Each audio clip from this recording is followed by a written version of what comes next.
Hey everyone, it's Jonathan, and welcome to another break in our Christmas coverage. The last break, actually. There's only one more Christmas episode left. But before we get to that, we have another new guest Q&A, this time with my friend and kinda sorta boss slash podcast inspiration, Morgan Stradling. For those of you who don't know, I occasionally write for an animation website called Rotoscopers, Rotoscopers.com, which is Morgan's website, which spun off her animation podcast, which was the first podcast I ever listened to, and the show that initially made me want to make my own podcast. In the next episode, Morgan and I will be talking all about Mickey's Christmas Carol, but since this was the first time she'd been on the show, we had to do a Q&A, which we're going to call a Catch and Fire segment, which is another thing from her podcast that inspired me to do my own version.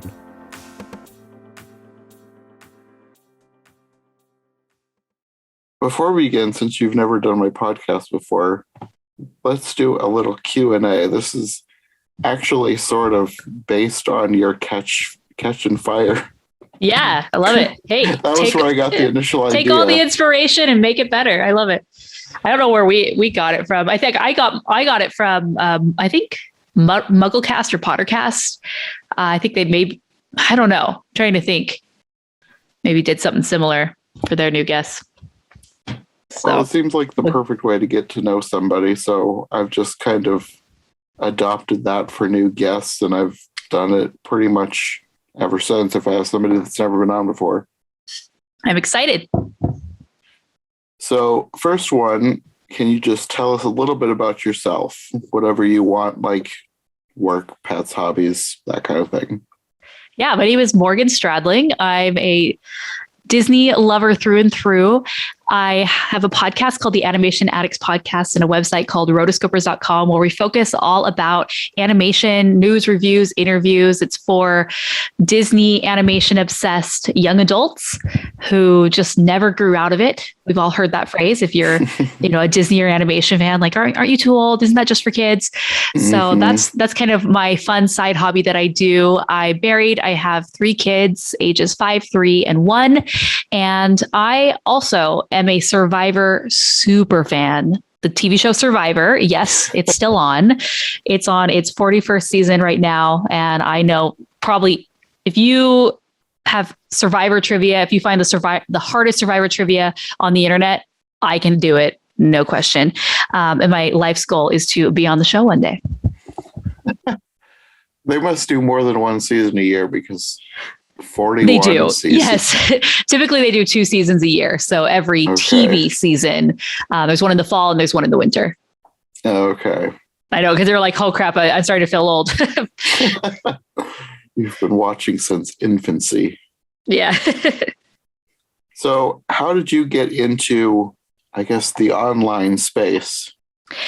Yeah. The funny thing is initially, I was a big fan of podcasts. I've been listening to podcasts since 2005. I think they technically started in 2004. My first year of college, I had my iPod and I would download Pottercast and I would listen to it. And then that became Mugglecast. I was, obviously really big into Harry Potter and still am. And just started listening to other podcasts. There was an animation podcast by Clay Cadis who had behind the scenes stories with different animation legends. And I loved everything behind the scenes with animation. I always watched the special features, the bonus, the making of. I loved it. That was my jam, even though I wasn't an artist and still am not. But so kind of going full circle with Mugglecast, Andrew Sims of Mugglecast, he started his own website called Hypable, and Hypable was looking for writers, and I submitted my application. I'm like, this would be great. Maybe I could do the Disney Pixar beat, and never heard anything back. And so, later, maybe a few months later, I decided, you know what? I want to do my own things. I've always wanted to start a podcast. So I ended up starting a podcast with my friends, Mason and Chelsea. And very quickly that just turned into a website because we needed a place to host the recordings.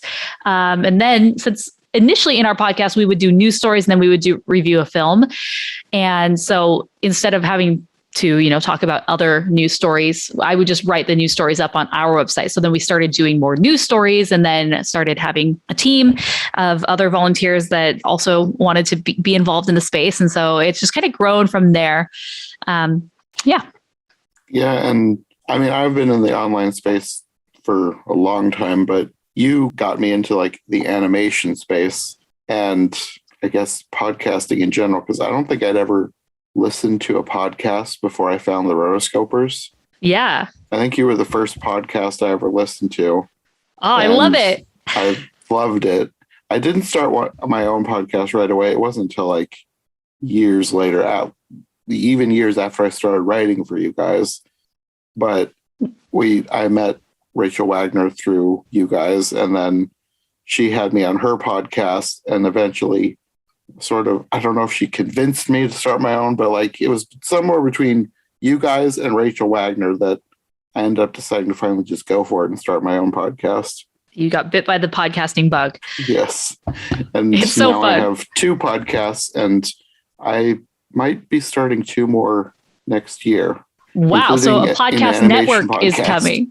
Nice. Kind of. Yes. I actually have a name that has podcast network in the title that I might start using. You should for sure.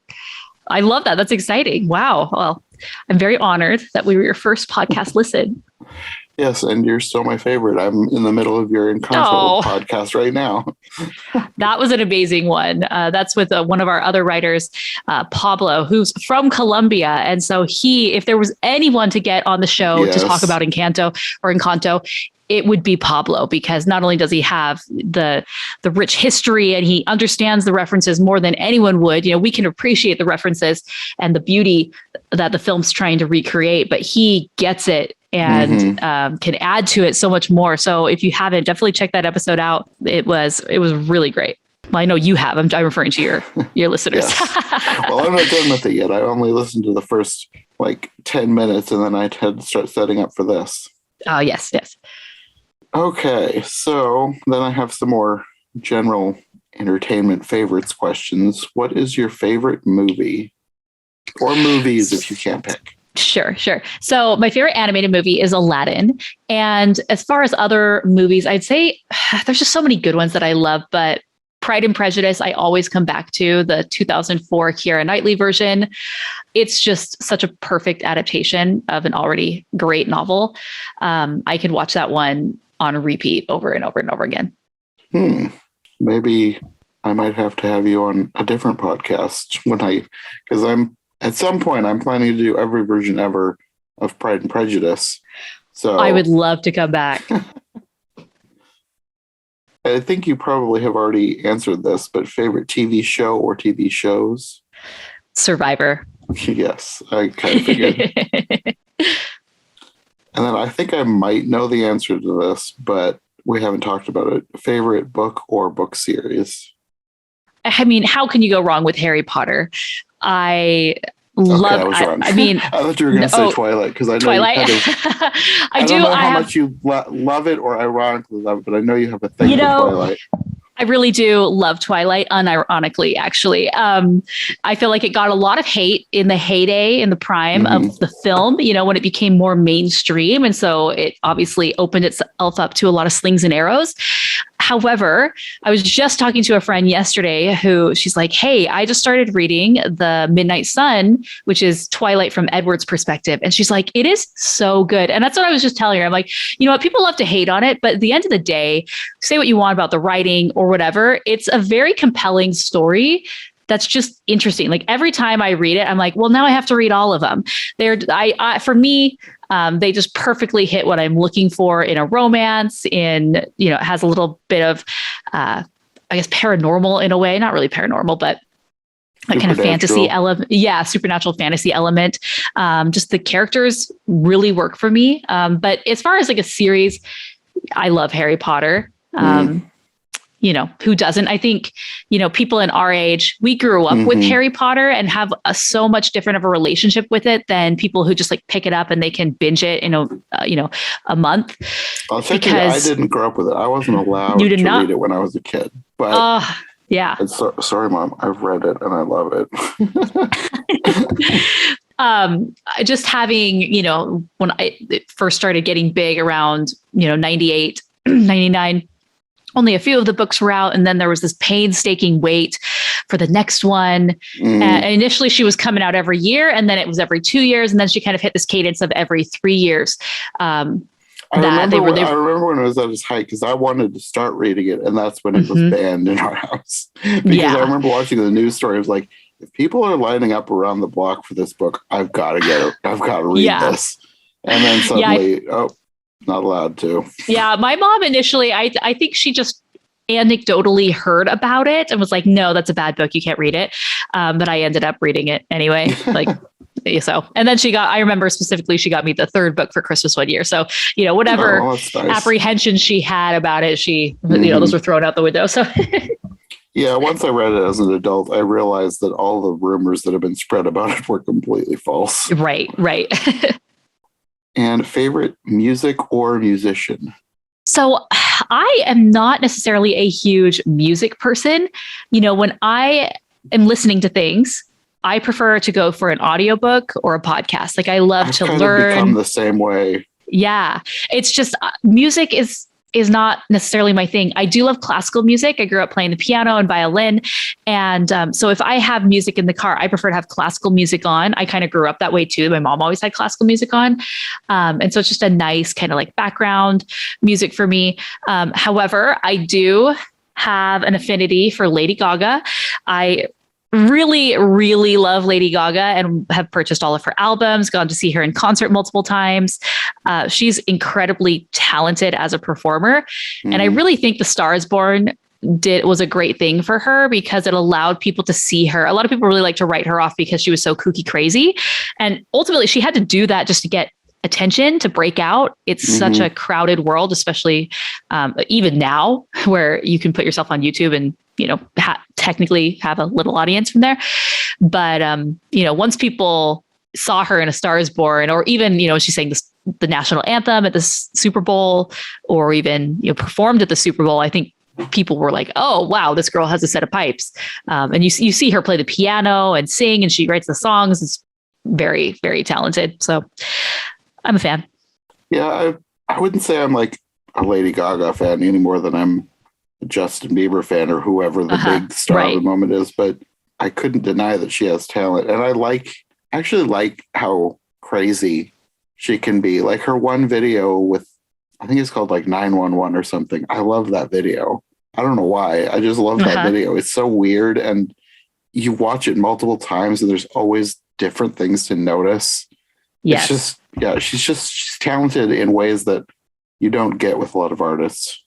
And then I've got a whole bunch of questions that I've tailored specifically to a guest who loves animation. These I don't ask everybody anymore. I used to ask everybody, and now I'm just like, I'll save these for the people who are here for animation. Okay. I'm here for it. So, favorite animated series, like past or present, or something you grew up on? Yeah, favorite animated series. There's so many good ones. I don't really go back and rewatch series very much, but ones that stand out are Avatar: The Last Airbender. I remember watching that and just being completely blown away with the story, the concept, the animation. Tangled, the series, which is now on Disney Plus, is a really, really great one. If you love Disney, they put a lot of work into the mythology and the lore and kind of expanding that world. The characters are really great. And then, growing up, obviously, the Disney afternoon, anything that was there, I loved. DuckTales, obviously, I think was probably like the number one of all of the Disney afternoons that I watched. Yeah, I got into Tangled, the series, because of you guys hyping it up so much. I haven't finished it. I'm on the third season. My problem is I'm watching way too many shows, so I kind of go in cycles. Like I'll watch one for a while, then I'll go to the next one, and then like cycle back and eventually get back to it, and then I need to just binge each series so that I can actually say I finished something. But I'm on the third season, so I will get to the end pretty soon on that one. Nice. You'll have to message me and tell me what you think when it all ends. What is the first animated movie that you remember seeing as a kid? I know specifically I have a very vivid memory of seeing Aladdin at the Dollar Theater. However, Aladdin came in 1992 and I was 6. And obviously I had seen movies before then and we had movies. But I can't really pinpoint any of the movies that we grew up watching as being the first, if that makes sense. Okay. So is that the first movie you remember seeing in the theater? Yes, even though I know we saw movies in the theater before then, for sure. Okay. And then, do you have a favorite animator or artist that either somebody from the past or somebody currently working today? I just love Glenn Keane. I think he's just, a standout guy. Speaking of Mickey's Christmas Carol, he's one of the animators on that. His line and the way that he's able to draw the human body is so just mesmerizing. It's beautiful. It has so much flow to it and just dynamic range. I love the way that he does characters. I'm just so happy for him that he has his own studio now. I'm a really big fan of Brittany Lee. She kind of is like a modern Mary Blair. She just has beautiful use of color and shapes and like a little bit of abstract, and she works at the studios. And then also, Mary Blair is a classic from Walt's day. And what is your favorite animation studio, like of all the studios, or maybe even one from the past? It has to be Walt Disney Animation Studios. Pixar is great, and I really like Pixar films, but just the Disney canon and there's just a lot of memories attached to those movies about the Renaissance and the ones that you grew up watching. And it's just going to be my number one forever and for always. I think I probably feel the same way. Like within the past 10 years, it's kind of gone back and forth between Disney and Pixar, but right now I think I'm in the Disney camp. Yeah. They're having kind of a renaissance, in my opinion, even though they already were in one. Like they're kind of having a mini renaissance within a renaissance, especially like with Encanto coming in. Yes. Yeah. They're getting so good. Which is great. There was, maybe concerns that with Lasseter leaving, when you have such a creative mastermind that, it's with it. Sometimes you need a leader like that, who just has the creative vision to really drive and execute and to fine tune and to edit. But seeing that they've been able to continue pull through with Jennifer Lee and everyone else who's on board has been really exciting. Yeah, they've got a lot of great talent in charge up there. Do you have a favorite, more obscure animation studio, like one of the smaller ones that's doing something you really like?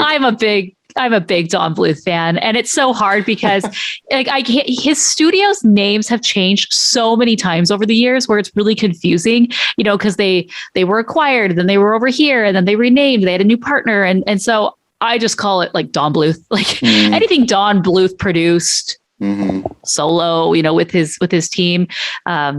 So I love his stuff as well. I think, his stuff was so different from Disney in a way. Land Before Time. I loved Land Before Time so much. I still have a Littlefoot stuffed animal that's pretty big. It's probably about 2 feet tall. And there's a side of it that's cut out on the matted down fur because clearly I tried to give it a haircut and I realized, this is not good. This is not looking good. So there's like a round circle. Anyways, I have it and it's so weird. It's like, why can't I get rid of this? But it's like, no, it's my Littlefoot. I don't know.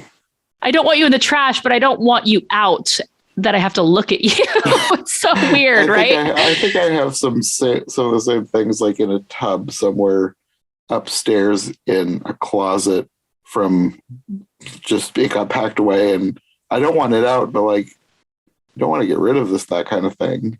But like, what do you do with it? Yeah. Just hold on to it and keep it there. Or as Marie Kondo would say, she would say, appreciate it, hold it in your arms, appreciate it for the good times and memories that it gave you, but then send it on its way. It served its purpose. And I'm like, I know, I believe that in principle for a lot of things, like an old sweater that I don't love anymore, but not my Littlefoot. Yeah.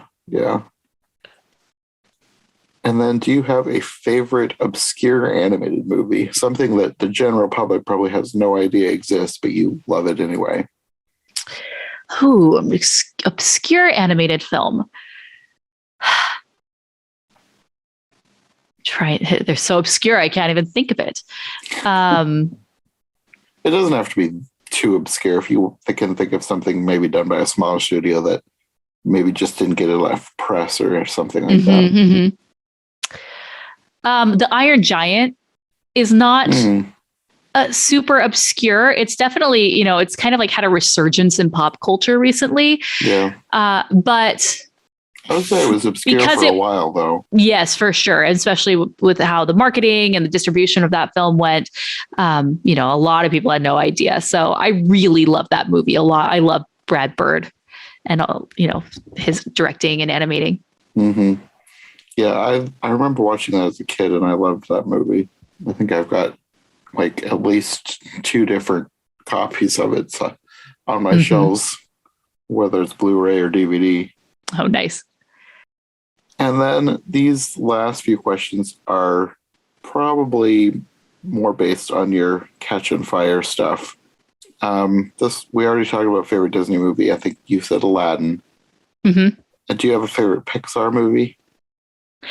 I really love Ratatouille. Ever since I saw it, it's just captured my heart. Mm-hmm. Another Brad Bird film. That like mini era in there. I don't know if Pixar movies have eras, but like all the movies released around Ratatouille, I just love, like Up, WALL-E, Ratatouille. Mm-hmm. They're like some of my absolute favorites from the studio. Yes. And then, do you have a favorite Disney character, even if it's not Aladdin or somebody from Aladdin? Favorite character? Yeah. Let's see. So I love Daisy Duck. If we're talking about the like the Disney, like the 6, I really love Daisy. I think needs more love. Sometimes they'll show like the not the main 3, which is Donald, Goofy, and Mickey. They'll have like some of the other characters there, like, oh, then Minnie's there and Pluto. But then like Daisy always gets the shaft. Like sometimes she's there, but a lot of times she's not. And I'm like, you know what? Mm-hmm. Daisy has it going on. So have you been watching the new Mickey Mouse series on Disney Plus, the shorts? I think it's now called The Wonderful World of Mickey Mouse. No, I haven't. You should. Daisy gets some really good episodes. She's hilarious. She's so funny. I love her voice actor. I think it's Tess McNeil. I think so, yeah. Yeah, she's so good. I love like the sassiness that she gives to Daisy. There's one episode. She's the driver. She's waiting for everybody to get out of the grocery store, and she's like parked in front of the door. And she has her convertible, and a police officer comes up, and he's like, "You can't park here." And she's just like staring him dead in the eye. She's rolling up her window. The whole roof is still down. She's like, "Oh, sorry, I can't hear you. My window's up." And he just looks sad and walks away. Oh, that's great. I love her. And favorite Disney princess and or prince? Favorite princess? Back in the day, it used to be Aurora. I used to love her, but there's not a lot of meat to the bone with Aurora. Now, if I'd have to choose, I think I'd say Cinderella. Okay. I'm going to assume your favorite prince is Aladdin. Oh, Prince? No, a favorite prince is Prince Philip. Speaking of Sleeping Beauty, he is just strapping. He's funny. He's daring. He's heroic. I love him.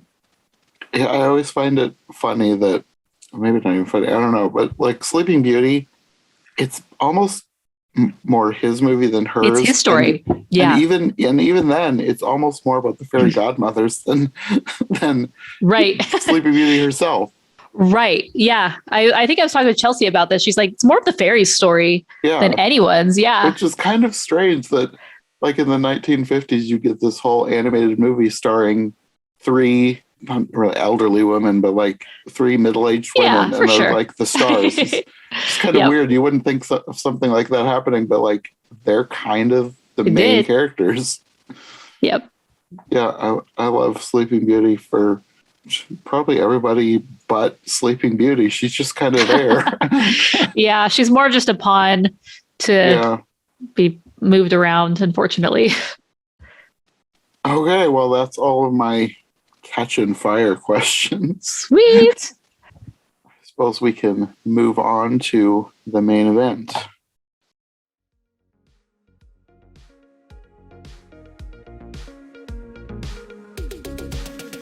Thanks for listening to this episode of I Heart Movies. If you like what you've heard, don't forget to subscribe on whatever platform you prefer, and of course make sure to follow my co-hosts as well. Any relevant links will be in the description for easy access, and we'll see you soon for another brand new episode of the show. Thanks for listening, and we'll see you next time.